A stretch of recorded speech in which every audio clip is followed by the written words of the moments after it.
Hey guys, how are you? This is Teresa Strong-Myrick of T Strong Speaks, and welcome. So listen, we are starting this week, and I hope you are ready. I hope you're ready. This is a mini series based on my book, Attacked in Anger, Died in Love. Let me show you the book. I know many of you have it already. There you go. I know many of you have it already. However, goodness, I can't even, how you do it? There you go. Attacked in Anger, Died in Love. It is a number one best-selling book. It came out last year. We are celebrating the anniversary of the book because I didn't get to celebrate it like I wanted to last year. So we're just going to do a redo. But this time I'm going to go through the book, go through the chapters, the themes of the chapters, and help break it down for you. Because many of the folks who read the book, the response was, that was good, but I need some more. So I'm giving y'all that little bit more, I'm giving you all a little bit more.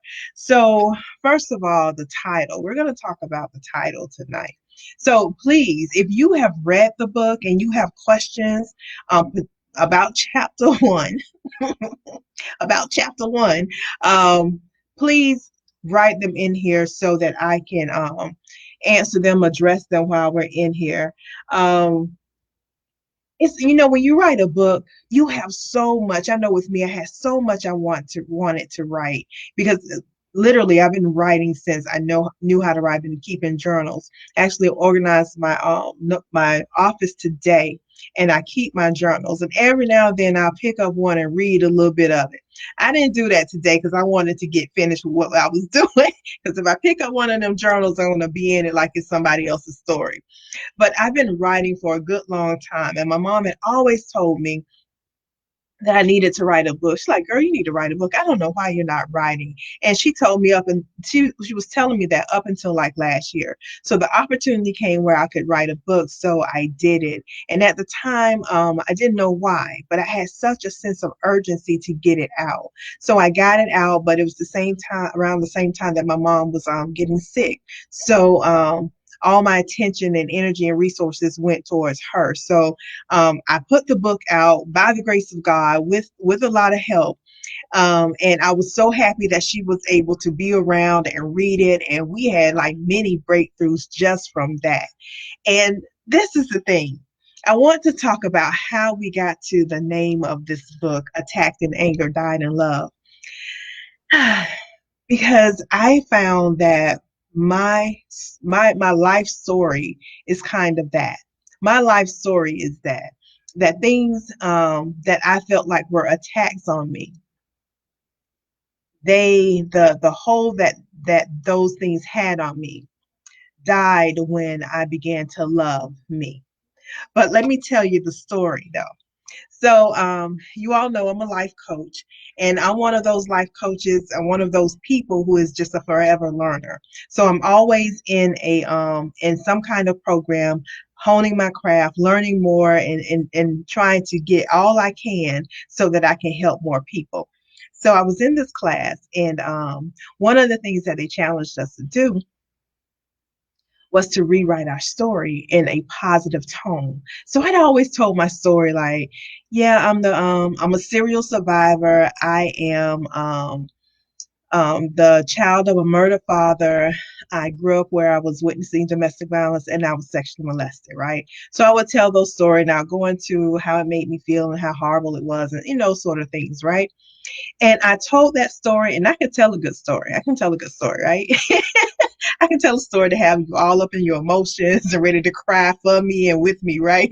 But in this situation, he challenged us to switch the story around, to find the positive energy from that. Like, what could you find that was positive? And I was like, how am I going to find something positive about my dad being murdered, right?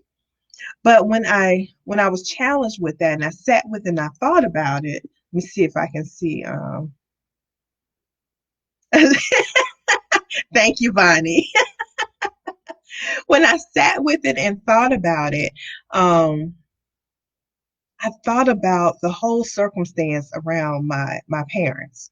So just briefly, my mom and dad met in Orlando, Florida, right? That's where they met and fell in love. They were introduced by a mutual friend or family member, a mutual friend. I think was my mom's family member, right? So, now my mom had me when she was 20, so she was in her late teens. She had already left home, left Georgia, moved down here with my aunts, and she got introduced to this tall, good-looking fella. This tall, good-looking fella, right? And they fell for one another. They were dating, and and then I was born. I was born. But she would always tell the story about how they loved to go dancing together because my mom loved to dance. And she said they would go to the club or whatever, and she would dance. And if you ever see my mom dance, it was just a treat because she just moved with every beat. Like she was so limber and she just could move, right? And she said she would look up at my dad and be moving in the same pace. He never caught the beat. He had the same pace all the time. And you couldn't tell him he was getting down, right? She's talking about he never sped up or anything. He always had the same pace, and she over there just getting it, just dancing, and he would be at the same pace. And she said he was always like that. And one of my sons actually reminds me of that because he never moved. We used to tell him to move quickly, and you look at him, he looks like he's moving the same pace to me, but he said, I am hurrying up. I am hurrying up, right? So that was their story. So if you can imagine when you were 19, 18, and you met that love of your life that you thought was just y'all was going to be together forever, just the chemistry was good, y'all looked good together and all that, right? So I can just imagine how smitten they were with one another. And the story goes, and I'm gonna give this a loose story because I don't know all the details. My mom wasn't even there when it happened. But she went by the story that she got. So what happened was my dad and his best friend. My dad and his best friend got into some kind of altercation, some misunderstanding about some woman, right? And and they got into a heated argument, and my dad was not expecting, from what I understand, to be in a physical altercation. So, and he did not know that his best friend had a weapon on him. So they got into a little shuffle, and this best friend of his took a blade and cut my dad across the neck, right? And he died. But he died not until my mom arrived because he had called my mom earlier and told her to come and get some money. So my mom had gotten, I think she said a cab. She got in a cab, went to where he was, somewhere near downtown Orlando. I can't remember the street either. It's either Division or South Street down there. Um, and got there in time enough for him to die in her arms. And she talked so much about the devastation, how that just made her, just the feeling of that she could not believe that this was happening, that this was real. And when other people tell the story about this, they say my mom cried for a whole year. They said she cried for a whole year, because if you could imagine, that was probably around 1974, 75, probably like 75. That was before we had all this victim advocate stuff. We had all these things to help people who were victims of crimes and or anything. So she was going through all this, and she knew the man who had murdered him. It was his best friend, and I just can't imagine that. So when I thought about that story, it reminded me. It just brought up to me. He was attacked in anger, but he died in love. He died in the arms of his love, the woman who loved him, who had carried his child. And to me, he could have died in many other ways. Alone on the street, he could have died in many different ways, but instead he died in her arms. And I'm gonna tell you, when I first said that to my mom, she just got such a release from that. She just like, I saw her whole body language, and she just said, "You know what? I would have never thought of it like that. I would have never thought of it like that. And it made her feel just a little bit better, just a little bit better about that whole situation and circumstance. But those are the kind of things, y'all, that if you never deal with it, if you never get the release from it, if you never properly heal from that, it can affect your everyday life from that point on. And I wrote this book because I wanted to tell my mom's story because she was just a triumphant woman. And I wanted to share my story and how I got through these things. And I do that so that I can help others do the same thing. To know that just because you have experienced these things, these traumas, you don't have to live those traumas. It doesn't have to be how you see everything, right? So that's not in the book. That part is not in the book, but that's where we get the story. That's where this was born. Attacked in anger, died in love. And it's how the hurts of your past can propel rather than hinder you. Now, that's the meat of the book right there. How those hurts can propel rather than hinder you. But you have to change the way you're holding on to it because you're holding on to some things with such negative energy that is the way you see everything. So if you ordered the book and you received an autographed copy, then you also receive The Love of You. This is the workbook that came with it. So that's what the title of this series is. Because this series is, that's my husband, and he's so loud. I'm sorry, y'all.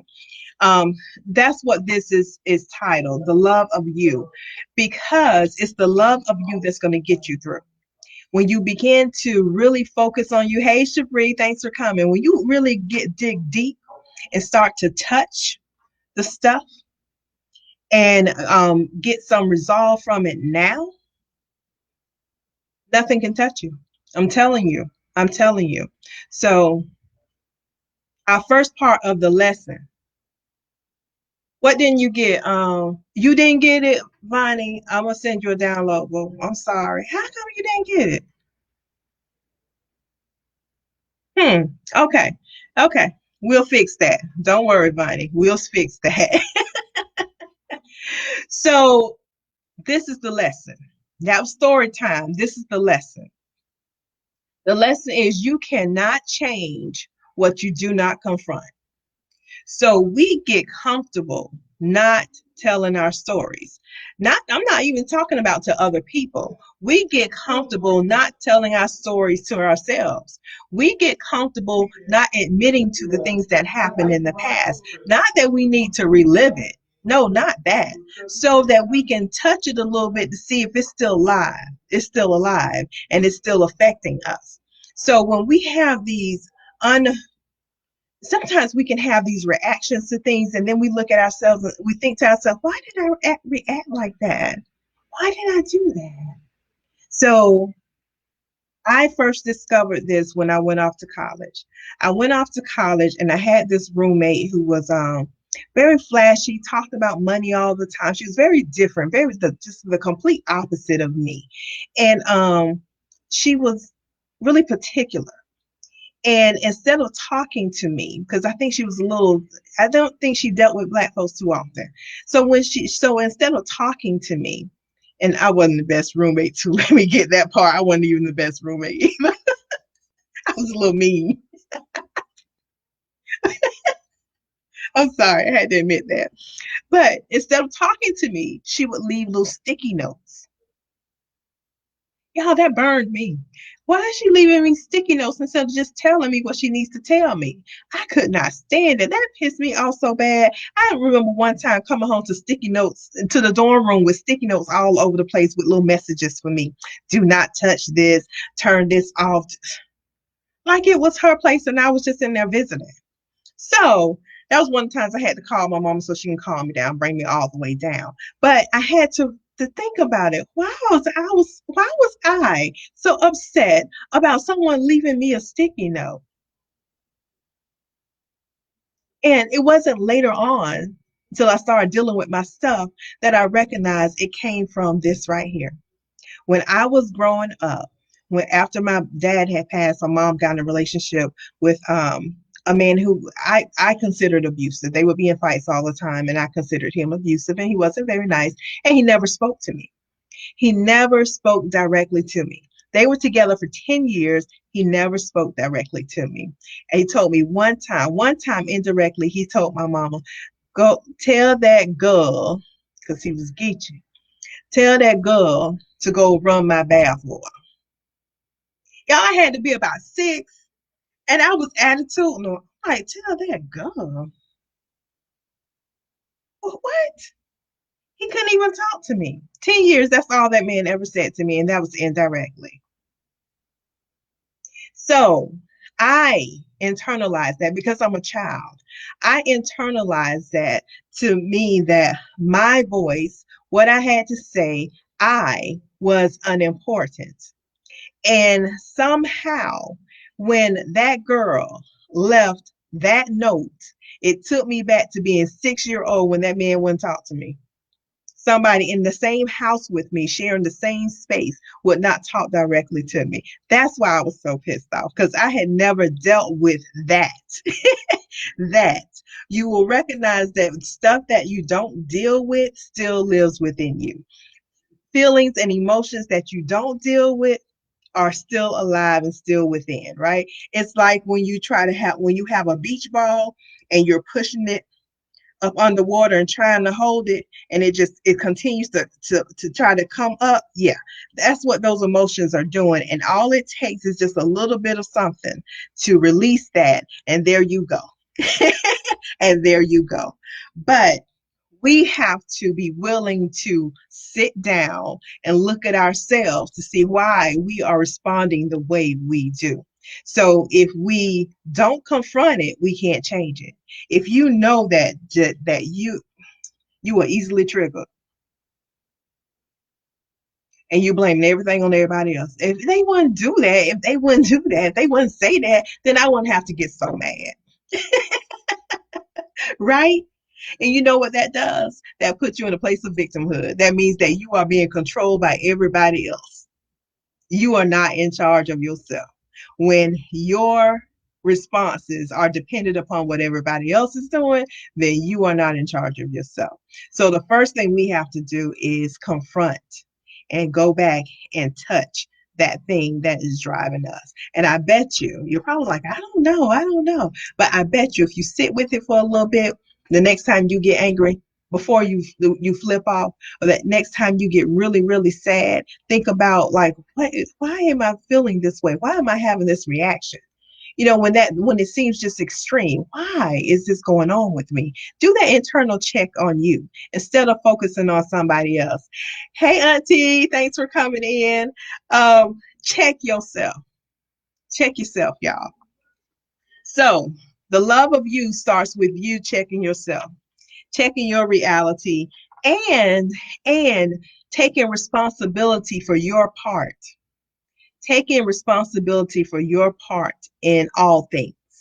Whether you are in a situation right now that you're not happy in, it's because of the choices you've made. So own those choices. Don't beat yourself up about it. Just own your choices and know that, okay, this just isn't just circumstances. This is because, hey, John in the house too. Y'all are showing out tonight. I appreciate y'all. Take responsibility for your actions. Whether be at choice. That is always my thing. Be at choice. You will act or not act based on what you perceive the outcome to be. So if you don't want a particular outcome, you may act or not act a certain way, whether that's positive or negative. I hope that meant something to you. So it is your choice. So no one is making you do anything. You might have done that because you don't like the responses that you get when you don't do it or when you do it, right? So just to break that down. So I will hear someone say, "Oh, I can't do that." No, there's no way I can do that. I can't do it because this will happen. Well, you can do it. You just don't want that action. You just don't want that response. You don't want that result. But don't put yourself in a place where you're saying that I can't, because that takes all the control. This is what I say when you're seeing your life through the eyes of a victim. Things are happening to you instead of you happening to it, instead of you making choices. Own your choices. Own your choices. Know why you're making your choices if you're trying to get away from or get away or get to something. Just know that. But back to the lesson. You can't change what you're not willing to confront. So be truthful with you. If you ain't truthful with anybody else, be true to you. Be true about your stuff to you, because that builds the integrity that you need within you to build your self-esteem.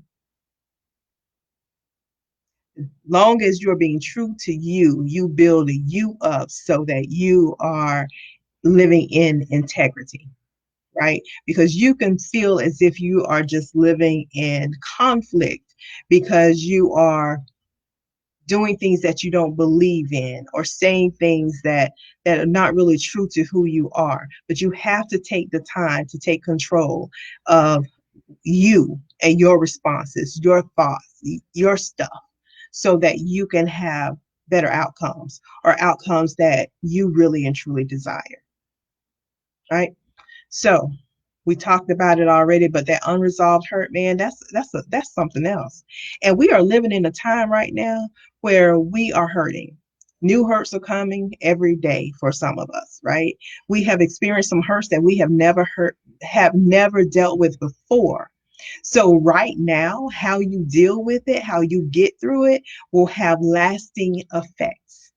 It will have lasting effects. So this current hurt can take us to a place where we form bad habits because we don't deal with the hurt. So I'm gonna tell y'all for real, if I was not involved in coaching and had coaches and doing this kind of work on myself before my mom had passed, I would be dealing with it by eating. I would just be eating. I would be eating and feeding my emotions. I will tell you the truth, honey. Because even now, there are times where I'm in the refrigerator, like, why am I eating this? I don't really want this. I'm just feeling sad. I'm missing. I'm missing my mom, right? But instead of feeling that void, feeling that feel, because that feel hurts, right? I don't want to really feel that, so I would go to the refrigerator for some comfort food to comfort me. But it ain't comfort me; it's killing me because I don't want it. It's not good for me. I'm not making good choices. It's not like I'm going in there to get some carrots, right? It's not like I'm going to get some carrots and some celery. When I'm feeling them emotions, I'm going to get some comfort food. Let me see. Jonathan says, if you don't like your results, change the way you get to your answer. Change the recipe, baby. Change the recipe. If this is what's getting you to that and you don't want that, you got to change that recipe so you can get to something different. And you don't know until you try. You can't sit and talk about it and mill over it. Listen, listen, y'all. I'm cleaning up today. I'm finding stuff all over the place. So I ran across this today. It says, thoughts are actions in rehearsal. Thoughts are actions in rehearsal. It's just rehearsing. You ain't did nothing. You have made no move. No one has seen the show. You've done nothing. You're just thinking. So you have to get into action to try different things to see what that recipe is going to be that gets you to the result. Because if you're not moving, you will never know. You can't get those downloads unless you're in action. But anyway, y'all gonna start me on something totally different. I've been talking for 23 minutes. Let me see if I got all your questions answered. Take responsibility for your actions. Thank you. Yes. I love y'all. Thank y'all so much. I appreciate you being on here. So this was day one. This was day one, lesson one from The Love of You. Make sure you get the book if you haven't already. I will put the link in the comments. I didn't put it here. I'll put the link in the comments so that you can get your autograph copy of the book. And with the autograph copy, you get this. You get the handout. And if you go ahead and order, then I'll just send you the PDF. So you don't have to wait, because all the autograph copies will be signed on my birthday. Let's not forget about that part. Cheers to Virgo season coming. Virgo season is coming. And I'm celebrating my birthday by having a virtual book signing birthday party. So all the books that you purchase, I will sign on that day, give you a shout out. There will be contests and giveaways, and I have a resident DJ on hand. He's gonna be playing some music. I'm married to the DJ, y'all. So we're going to have a good time and celebrating. And we're going to celebrate you as well. So, because if you're following this and following along and doing the work that is involved, then you will have some sort of a breakthrough. You will. So, the first lesson, since if you don't have the book, is if you could change one thing, one aspect of your life, what would it be? What would it be? That's the first thing to do. If you could change one thing, one aspect of your life, what would it be? Right? And we'll expound from there. Okay, because usually that one thing is related to something that is that you've been feeling held back, that you haven't acted upon. So start with that right there and just write it out. You must be writing. You must be writing. Get these thoughts out your head and onto paper. So that's it. I have the link scrolling at the bottom if you want to go ahead and register for the party. Register for the party. Registration is free. Please come on and have a good time with me. It's bit.ly book birthday 919. Book birthday 919. Come on, join, have fun. We're going to talk more about just people and the breakthroughs they've gotten from reading the book.